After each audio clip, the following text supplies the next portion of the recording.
forest burned with strange purple fire, and Kira ran through the smoke with her sister Lyra, holding her arm tight. They were elves from a distant world called Sylvathane, and alien hunters had been chasing them for 3 days across this planet. Eartha hunters were called Krethics, and they looked like giant bugs with black shells and red ice Kira had stolen. Lyra from their slave markets, and now they wanted revenge. Her dragon Ashen Fong was hiding in a cave miles away because he got hurt. In the first attack, Lyra was sick from poison and could barely walk anymore.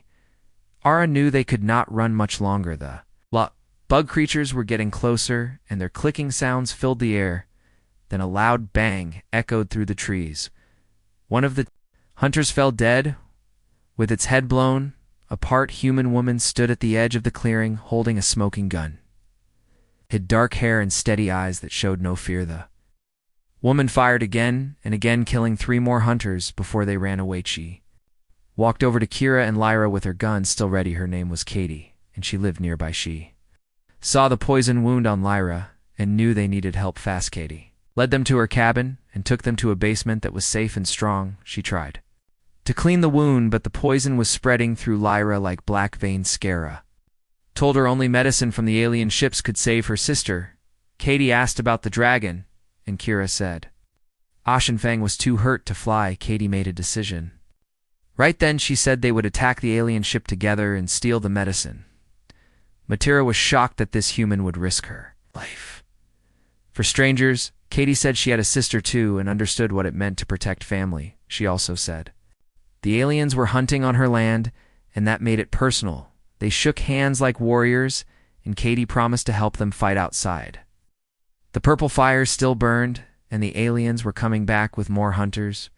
But Katie had a plan, and Kira had hope. For the first time in days, the war between them and the Krethics had just begun. The alien ship came down at midnight like a black shadow blocking out the stars.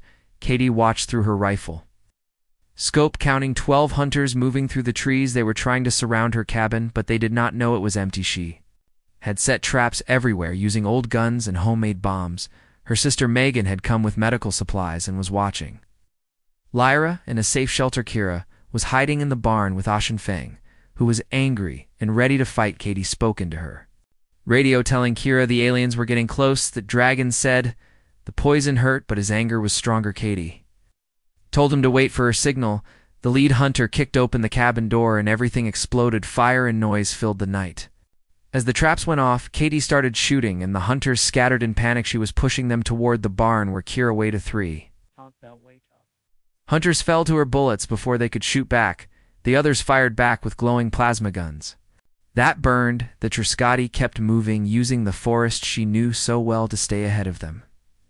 Then she shouted into the radio for Kira to attack. The barn doors burst open, and Ashen Fang charged out like a silver storm. Even hurt, the dragon was terrifying and huge. His scales shined like metal, and his eyes burned with inner fire. The hunters froze in shock for just 1 second. That second cost them their lives. Shan Fang hit them with his tail, sending 3 flying into the trees.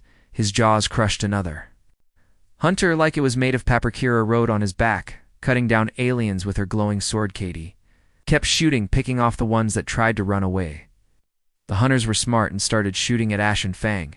Hurt Wing, the dragon roared in pain as black blood poured from his wounds. Kira stood up on his back and raised her sword high as she spoke strange words, and the blade filled with silver light so bright Katie had to look away.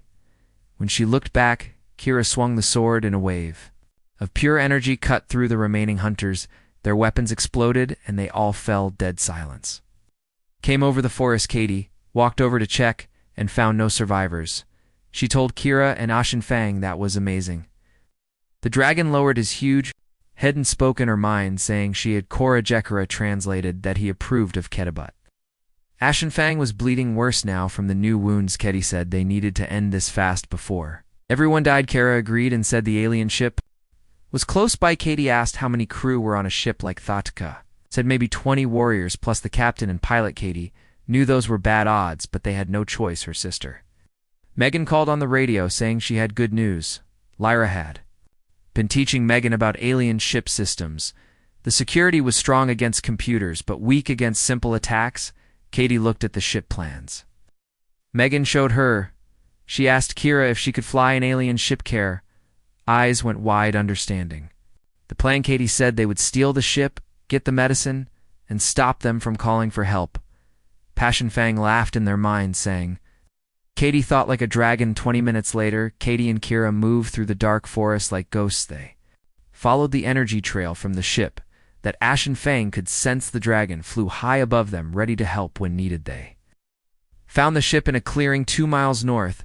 It was bigger than Katie expected, all black and sharp-looking. To guards stood at the entrance with plasma rifles. Katie raised her gun, but Kira told her to wait. Deer walked out of the trees toward the ship. Both guards turned to look at it. Katie fired twice, and both guards felt. They ran across the clearing and up into the ship before anyone noticed inside. The halls glowed with weird blue light. Kira led the way, using her sense of direction to find the medical bathe. They met 3 more crew members on the way. Katie shot 2, and Katie shot 2. And Kira's sword cut down the third so fast and Katie barely saw it move. They found the medical room, and Kira pointed at blue bottles on a shelf. Katie grabbed several and stuffed them in her pack. Then alarms started screaming through the whole ship. The aliens knew they were there. Katie called Ashen Fang on the radio, saying they needed an exit. The dragon told them to hold on to something. The whole ship shook as something massive hit it from above. Katie and Kira were thrown against the wall. Ashen Fang was trying to flip the entire ship over. Then ship tilted more and more until it was completely upside down. Kira yelled for them to run. They climbed through halls that were now the wrong way up. The emergency exit opened automatically because of the crash. They came out on top of the ship. Hula Shenfeng was there like a giant bird with his claws dug into the metal.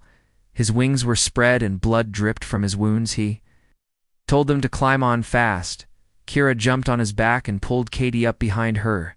The dragon leaped into the air just as the ship crew came out. Shooting plasma bolts flew past them, but Ashen Fang dove down using speed to dodge. They crashed through the treetops and hit the ground hard. Kira yelled for them to run.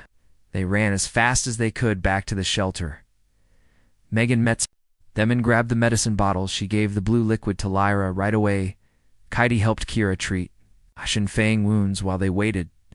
The dragon was weak and his scales looked dull. Katie asked if he would be Okadia. Said she did not know, and her voice shook with fear. Shenfang said if he died, he would die knowing his elf was safe. Katie told him he was not dying today. Shouted that the medicine was working and Lyra was getting better. Katie felt relief wash over her, but then she heard engines in the distance. The alien ship was coming, and this time they would show no mercy. Ashen Fang said maybe he had one more fight left in him. The war was not over yet.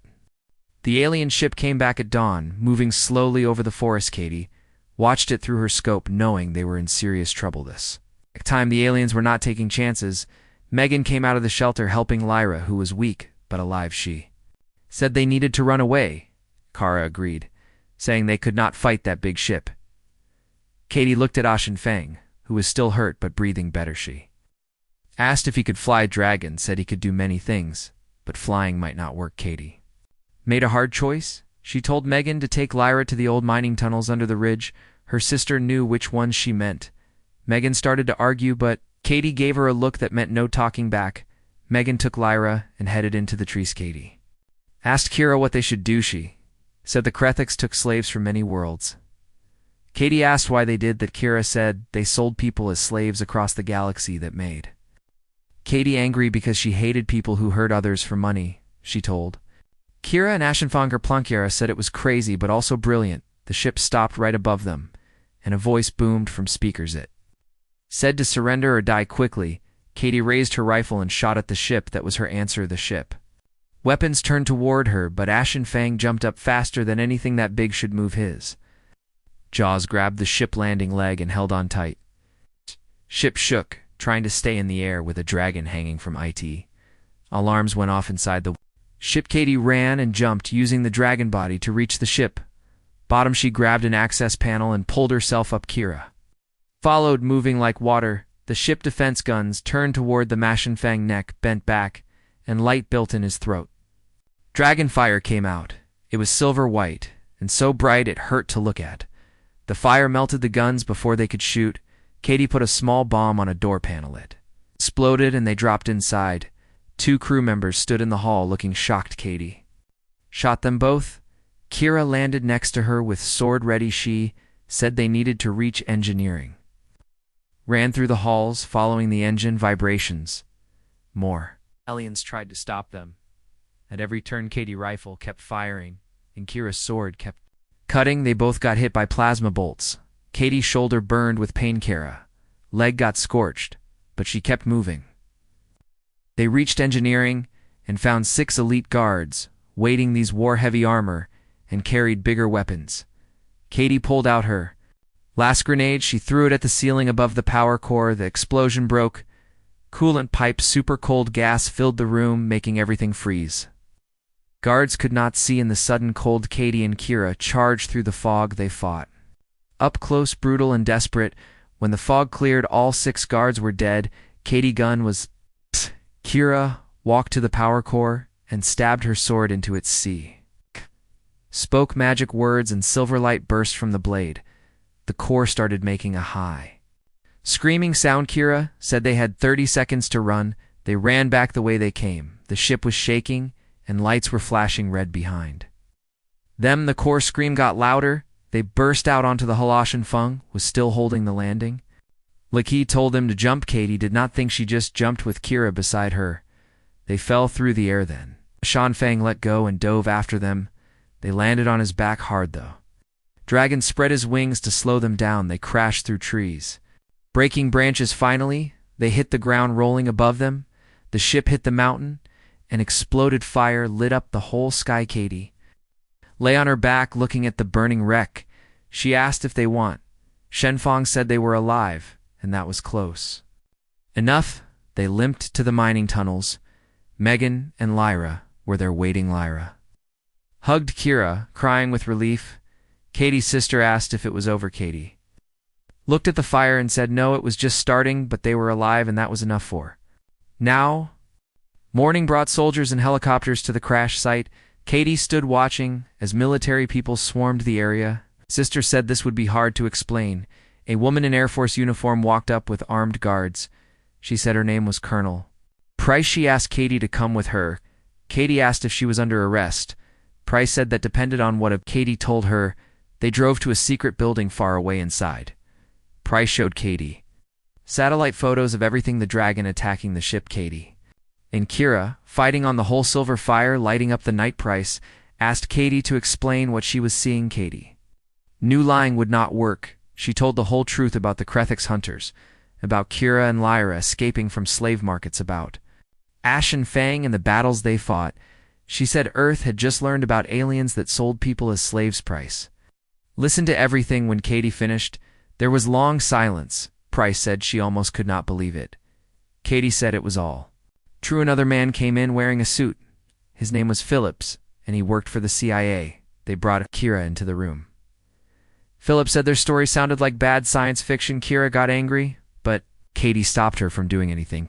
Katie asked where Megan and Lyra were. Price said they were safe if Katie cooperated. That was almost a threat. Katie asked what they wanted. Phillips said information about the Krithix thing, about their weapons and weaknesses. For 3 hours, Katie and Kira told them everything. They drew maps of alien ships. They explained weapons and tactics. They described how the slave trade worked. Price Phillips asked many smart questions. Finally, Price let Kira leave and asked Katie to stay there. Colonel said she believed everything Katie told her, but people above her would not be so understanding. They would want to capture and study. Ashen Fankoti said the dragon was not a weapon or lab experiment. Price agreed. Then she said something surprising. A transport plane was leaving in 4 hours. If certain people were on that plane when it left, if those people disappeared during the trip, well, mistakes happened. Katie stared at her. Price was offering to help them escape. The colonel said she had a daughter, Katie. If her daughter had done what Katie did, she would want someone to help her. Price said for ours and not to waste them. Katie found Megan and Lyra in a holding room. Kara was already making escape plans, but Price offer changed everything. Megan asked if they could trust the colonel. Katie said they had no choice. They needed to move Ashenfong to an airfield without being seen. Kira said the dragon hated hiding. Katie smiled, saying they would not hide, they would make a distraction instead. Katie and Kira went to the crash site.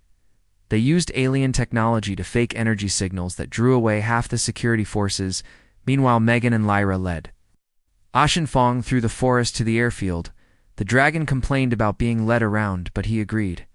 To do it for Kireth's distraction worked perfectly in the confusion. Katie and Kira slipped away. Met the others at the airfield. Price stood by a transport plane checking her watch. She said they were cutting it close. Katie said that was her life. Fashion Fang came out of the tress. Bryce's face showed shock, then wonder. She said he was bigger than she thought. Kira said he appreciated the compliment. Price laughed despite everything she told them to get on board fast. The pilot had orders to have engine trouble over the Nevada desert. What happened after that was up to them. Katie shook Price's hand. She thanked the colonel. Price said to thank her by surviving. She gave Katie a card with a phone number. She said to use it wisely. Getting Ashenfang onto the plane took time and patience. The dragon complained about everything, but finally he was hidden in the cargo bay as the plane engine started. Katie stood with her sister and new friends. Megan asked what would happen next. Kyra looked at Lyra and said they would find somewhere safe. Katie asked about next move. She thought they were done fighting. Ashenfang laughed, saying the war just began. Krethix would not forget what they did. Katie looked out at the clouds. She had gone from farmer to fighter in just days. She said they would fight together. Kira put a hand on her shoulder and agreed. Somewhere over the Nevada desert, the plane had engine troubled. Made an emergency landing for people, and a dragon disappeared into the wilderness. They left behind only questions in the start of a legend. 3 months after the crash, Katie stood in a New Mexico canyon. The sunset painted the desert red and gold. An old mining complex below had become their home. The tunnels were now living areas and training rooms. Megan came out and said Katie was thinking too hard.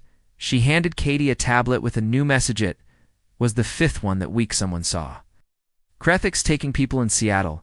They took homeless people who would not be. Miss Katie asked if it was real.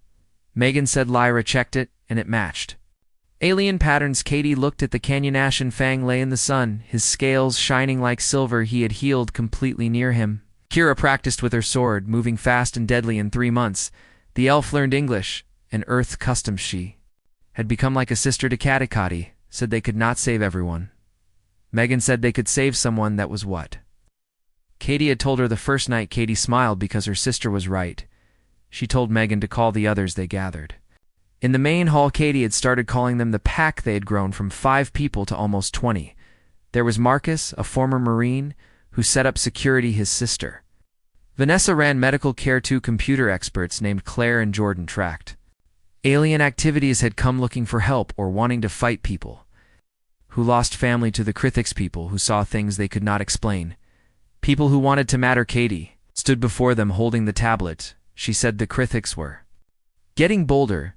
They were taking people from cities everywhere. The government knew, but was keeping it secret, Marcus said. Colonel Price confirmed it. Someone high up was classifying everything about alien Scara. Said this was how the collective worked. Infiltrated quietly and took people no one would miss. She had seen it happen on other worlds. Vanessa asked what they could do. 1E. People against space slavers were bad. ASKD said they were not alone. She showed a map with many markers. These were confirmed alien operations. These other markers were resistance groups, people like them who were fighting back. Claire asked how many groups there were. Caddy said 50 verified, and maybe 100 more. Most were small, just a few people, but they were ready to act. Jordan said Katie wanted to unite them, create a network. Katie said more than that, she wanted to train them, share what they learned about fighting. Krethix of them tools to win. Marcus asked how they would do that without the government. Catching them, Kara smiled, showing her sharp teeth. She said they would use what the aliens used, the fact that the truth seemed too crazy to believe. They would hide by being too impossible to accept. Over weeks they put the plan into action. Katie reached out to resistance groups offering training. Some did not trust her, but most were desperate. Takara taught them combat from many worlds. Marcus trained them in guerrilla fighting. Lyra shared knowledge about alien technology, and Ashenfang became a legend. Could not fight in operations without being seen. but his existence gave people hope, proof that humans were not alone, proof the collective could be beaten. The first joint operation came in November. Intelligence said an alien ship would pick up people. In Detroit, 3 resistance cells worked together. 47 people with weapons made from alien tech. Katie led the attack with Karathy, hit the ship as it loaded cargo. 16 drugged prisoners ready for the slave markets. The battle was fast and brutal. The fighters used tactics designed to beat Krethik's advantages. When it ended, they had freed all 16 people. The alien ship was destroyed. 3 resistance fighters were hurt, but none died. The Krethiks learned Earth was not easy prey anymore. Kira warned they would respond hard. The collective did not forgive being embarrassed. Katie said, "Let them come." They would be ready. Response came 1 week later. Sensors around their base detected 3 incoming ships. Marcus said they needed to evacuate. Could not fight that much firepower, but Katie shook her head. She said they would turn this into an opportunity. She explained her plan. Evan Kira looked worried. She said it was beyond reckless. Katie said they could not afford to fail. They prepared all night. Marcus called every resistance cell within 500 miles. They came to the canyon in darkness. Lyra rigged the base with enough explosives to level a city block. Shinfang was prepared for what he called the first true battle on Earth. The ships arrived at dawn, weapons charging as they dropped toward the mining complex. Katie stood at the canyon edge, visible on purpose. A target they could not ignore. The lead ship locked weapons on her. She thought maybe her plan had failed, but the collective wanted prisoners and information that meant getting close. The ships descended into the canyon there. Crews preparing to send ground troops. They did not know the canyon was a trap. Shenfang struck first. He erupted from a tunnel, breathing silver fire. Nearest ship shields failed in 3 seconds. Dragon flames carved through the hull like paper. Resistance fighters came out of hiding all over the canyon. They fired bullets designed to pierce alien armor. Lyra taught them the shields stopped energy, but not metal. Humans had been throwing metal fast for centuries. The battle lasted 20 minutes. Katie fought with Karathy. Moved as one now after months of practice. When an alien got past Kira, Katie shot it. When Katie gun jammed, Kira sword protected. Heard they had become something neither could be alone. Human determination and elf grace combined. The second ship tried to escape, but Ashenfang took to the air. His wings carried him up to meet the fleeing vessel. His claws tore through its engines. Ship fell back into the canyon and exploded. The third ship crew tried to surrender, but this was not that kind of fight. These were slavers who had taken thousands from Earth's. The resistance showed them the same mercy they showed their victims. When silence came, the canyon floor was covered with burning metal and alien. But as the resistance had won, but there were wounded being treated by Vanessa. Team Katie found Marcus sitting against a rock. His arm was in a sling. He said they lost 3 fighters. Good people from Chicago and Phoenix. Scatty looked at the sky where more ships might come. She said they died free and fighting back. That was more than the collective victims. Got Marcus asked if the war was worth it. Katie thought of Lyra, healthy and smiling. She thought of Kira, who found a new home. She thought of the 16 freed in Detroit. She said yes, it was worth it. That night as they treated wounds, a message came through.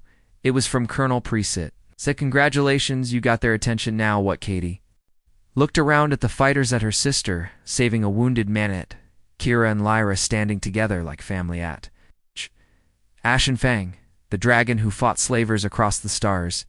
She typed back, "Now we show them. Earth does not kneel." The message sent. She walked to where Kira stood watching the sunrise. The elf said they would come in force now. True war, not just small fights. The collective had endless resources. Katie said they would need to be smarter, faster, and meaner. Good. They had a dragon. Kara laughed with pure joy despite everything. She said, "Good thing the dragon had them." They stood together as sun rose over the canyon, lighting up battle wreckage and the start of something new. War had truly begun, but so had resistance. For the first time in thousands of years, the Krethiks collective faced an enemy that refused to quit. In months ahead, the resistance would grow more. Cells would join more, victories would come, there would be losses, 2 battles lost and people captured. Entire cells destroyed. The government would eventually accept the truth, though politics would make response slow. But that morning, in a New Mexico canyon, with her chosen family around her, Katie looked at the future with determination, not fear. She had saved Lyra that night in the forest. She had earned a dragon respect and an elf friendship. She had built something worth fighting for, and she would see it through to the end, whatever that end might be. She told Kira they had work to do. The elf smiled and said, "Let on, sister." Together they walked back to base, ready for whatever came next. The war for Earth freedom had begun.